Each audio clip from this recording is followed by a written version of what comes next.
ग्रहण। राजेंद्र सिंह बेदी। रूपो, शिब्बू, कत्थू और मुन्ना।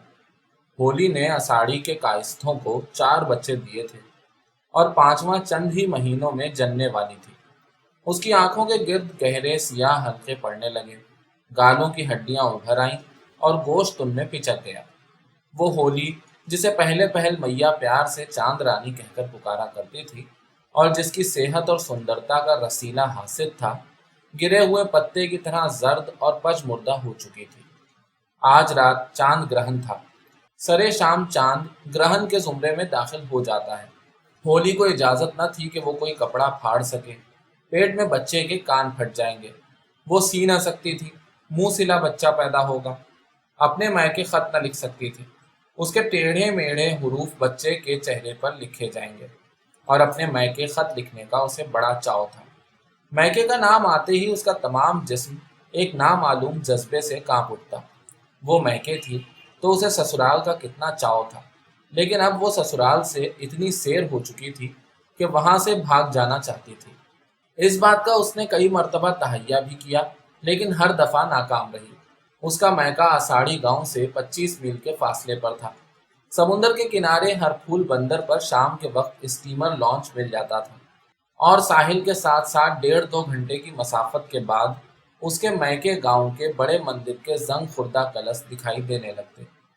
आज शाम होने से पहले रोटी चौका बर्तन के काम से फारिग होना था।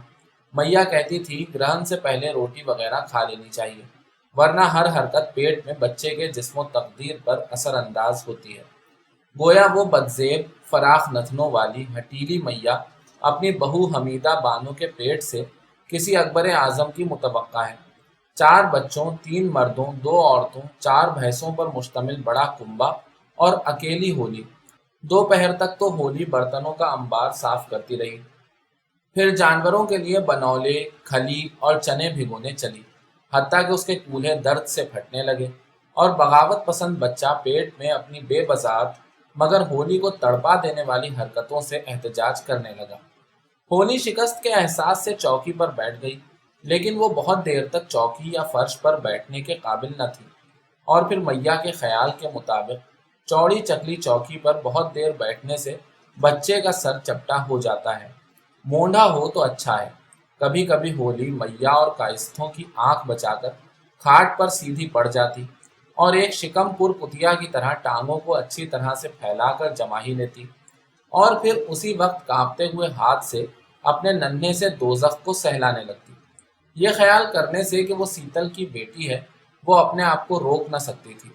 सीतल सारंग देवग्राम का एक मुतमव्विल साहूकार था और सारंग देवग्राम के नवाह के 20 गांव के किसान उससे ब्याज पर रुपया लेते थे। इसके बावजूद उसे कायस्थों के हाथ जलील किया जाता था। होली के साथ कुत्तों से भी बुरा सलूक होता था। कायस्थों को तो बच्चे चाहिए, होली जहन्नम में जाए। गोया सारे गुजरात में ये कायस्थ ही कुल वधु का सही मतलब समझते थे। हर साल 1.5 साल के बाद वो एक नया कीड़ा घर में रेंगता हुआ देखकर खुश होते थे और बच्चे की वजह से खाया पिया होली के जिस्म पर असर अंदाज नहीं होता था। शायद उसे रोटी भी इसीलिए दी जाती थी कि पेट में बच्चा मांगता है और इसीलिए उसे हमल के शुरू में चाट और अब फल आजादाना दिए जाते थे। देवर है तो वो अलग पीट लेता है, होली सोचती थी, और सास के कोसने मार पीट से कहीं बुरे हैं और बड़े कायस्थ जब डांटने लगते हैं तो पाँव तले से जमीन निकल जाती है। इन सब को भला मेरी जान लेने का क्या हक है? रसीला की बात तो दूसरी है। शास्त्रों ने उसे परमात्मा का दर्जा दिया है। वो जिस छुरी से मारे उस छुरी का भला। लेकिन क्या शास्त्र किसी औरत ने बनाए हैं? और मैया की तो बात ही अलहदा है। शास्त्र किसी औरत ने लिखे होते तो वो अपनी हमजिन्स पर इससे भी ज्यादा पाबंदियां आयद करती। राहु अपने नए भेष में निहायत इत्मीनान से अमृत पी रहा था। चांद और सूरज ने विष्णु महाराज को उसकी इत्तला दी और भगवान ने सुदर्शन से राहु के 2 टुकड़े कर दिए। उसका सर और धड़ दोनों आसमान पर जाकर राहु और केतु बन गए। सूरज और चांद दोनों उसके मकरूज हैं। अब वो हर साल 2 मर्तबा चांद और सूरज से बदला लेते हैं और होली सोचती थी भगवान के खेल भी न्यारे हैं और राहु की शक्ल कैसी अजीब है। एक काला सा राक्षस शेर पर चढ़ा हुआ देखकर कितना डर आता है। रसीला भी तो शक्ल से राहु ही दिखाई देता है। मुन्ना की पैदाइश पर अभी 40वां भी न नहाई थी तो आ मौजूद हुआ। क्या मुझे भी उसका कर्जा देना है? उस वक्त होली के कानों में माँ बेटे के आने की भनक पड़ी। होली ने दोनों हाथों से पेट को संभाला और उठ खड़ी हुई और जल्दी से तवे को धीमी धीमी आंच पर रख दिया। अब उसमें झुकने की ताब न थी कि फूंके मारकर आग जला सके। उसने कोशिश भी की, लेकिन उसकी आंखें फट कर बाहर आने लगी। रसीला एक नया मरम्मत किया हुआ छाछ हाथ में लिए अंदर दाखिल हुआ। उसने जल्दी से हाथ धोए और मुंह में कुछ बड़बड़ाने लगा। उसके पीछे मैया आई और आते ही बोली, बहू, अनाज रखा है क्या? होली डरते डरते बोली, हाँ हाँ रखा है। नहीं रखा, याद आया, भूल गई थी मैया। तो बैठी क्या कर रही है नवाब जादी? होली ने रहमजुयाना निगाहों से रसीले की तरफ देखा और बोली, जी मुझसे अनाज की बोरी हिलाई जाती है कहीं?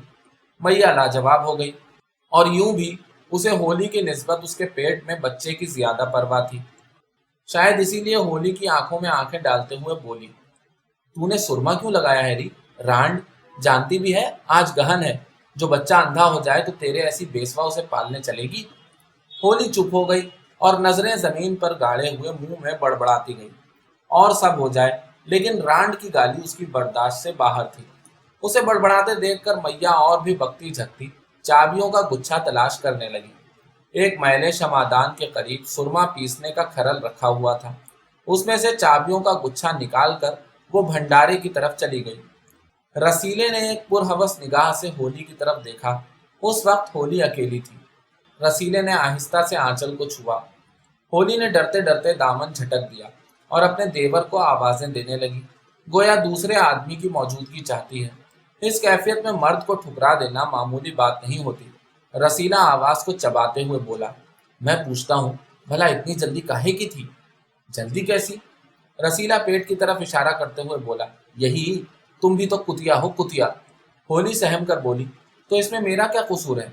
होली ने नादानिस्तगी में रसीले को वहशी, बदचलन, हवसरां सभी कुछ कह दिया। चोट सीधी पड़ी। रसीला के पास इस बात का कोई जवाब न था। लाजवाब आदमी का जवाब चपत होती है। और दूसरे लम्हे में उंगलियों के निशान होली के गालों पर दिखाई देने लगे। उस वक्त मैया माश की एक टोकरी उठाए हुए भंडारी की तरफ से आई और बहू से बदसलूकी करने की वजह से बेटे को झिड़कने लगी। होली को रसीले पर तो गुस्सा ना आया, अलबत्ता मैया की इस आदत से जल भुन गई। रांड, आप मारे तो इससे भी ज्यादा, और जो बेटा कुछ कहे तो हमदर्दी जताती है, बड़ी आई है। होली सोचती थी, कल रसीला ने इसलिए मारा था कि मैंने उसकी बात का जवाब नहीं दिया, और आज इसलिए मारा कि मैंने बात का जवाब दिया है। मैं जानती हूँ वो मुझसे नाराज क्यों है, क्यों गालियां देता है। मेरे खाने पकाने उठने बैठने में उसे क्यों सलीका नहीं दिखाई देता। और मेरी यह हालत है कि नाक में दम आ चुका है, और मर्द औरत को मुसीबत में मुब्तला करके आप अलग हो जाते हैं। ये मर्द। मैया ने कुछ बासमती दालें और नमक वगैरह रसोई में बिखेर दिया और फिर एक भीगी हुई तराजू में उसे तोलने लगी। तराजू गीली थी, ये मैया भी देख रही थी। और जब बासमती चावल पेंदे से चिमट गए तो बहू मरती करती फुअड़ हो गई। और आप इतनी सुघड़ के नए दुपट्टे से पेंदा साफ करने लगी। जब बहुत मैला हो गया तो दुपट्टे को सर पर से उतारकर होली की तरफ फेंक दिया और बोली, ले, धो डाल। अब होली नहीं जानती बेचारी कि वो रोटियां पकाए या दुपट्टा धोए, बोले या ना बोले, हिले या ना हिले। वो कुतिया है या नवाबजादी? उसने दुपट्टा धोने ही में मसलहत समझी। उस वक्त चांद ग्रहण के जुमरे में दाखिल होने वाला ही होगा। बच्चा धुले हुए कपड़े की तरह चुरमुर सा पैदा होगा। और अगर माह दो माह बाद बच्चे का बुरा सा चेहरा देखकर उसे कोसा जाए तो उसमें होली का क्या कसूर है? लेकिन कसूर और बेकसूरी की बात तो अलहदा है, क्योंकि ये कोई सुनने के लिए तैयार नहीं कि इसमें होली का गुनाह क्या है। सब गुनाह होली का ही है। उसी वक्त होली को सारंग देवग्राम याद आ गया। किस तरह वो असोच के शुरू में दूसरी औरतों के साथ गरबा नाचा करती थी और भाभी के सर पर रखे हुए घड़े के सुराखों में से रोशनी फूट फूट कर दालान के चारों कोनों को मुनव्वर कर दिया करती थी। उस वक्त सब औरतें अपने हिना बालिदा हाथों से तालियां बजाया करती थीं और गाया करती थीं, मांदी तो आवी मालवे, अइयो रंगे गुजरात रे, मांदी रंग लागियो रे। उस वक्त वो एक उछलने कूदने वाली अल्हड़ छोकरी थी, एक बहरो काफिये से आजाद नज्म। जो चाहती थी पूरा हो जाता था।